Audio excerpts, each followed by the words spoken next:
定係要買公仔麵。得把包，得把包。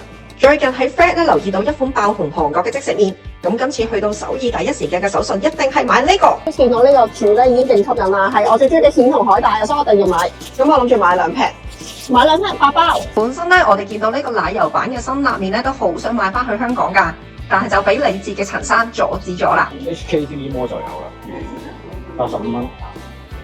即係幾？即係10蚊包。係啊。4蚊包都好正常啫嘛。買塊炒啦，為咗嗰20蚊，呢度拖得咁辛苦咧，就係為咗40蚊啦。有冇啊 ？Facebook 淘寶有啊。有冇啊？呢個要買啦，係咪？淘寶有最咁大鑊嘅，我或者係買。好 approve， 陳生 approve 要買。淘寶同蝦皮。重錘出擊就係買呢個，聽我試俾大家睇啦，我都好期待。耶！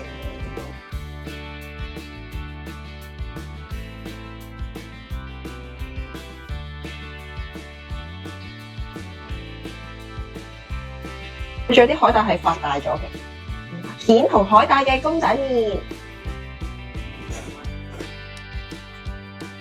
哇，個海鮮味好濃啊！不過唔係好蜆嗰陣味咯。佢個麵咧都係辛辣麵嗰隻質地嚟嘅，即係佢係典型韓國麵嗰隻薯仔麵咯，即係軟腍腍咁樣。我會 expect 佢嘅蜆嘅味會再出啲，但係都係一個海鮮味同埋海帶味。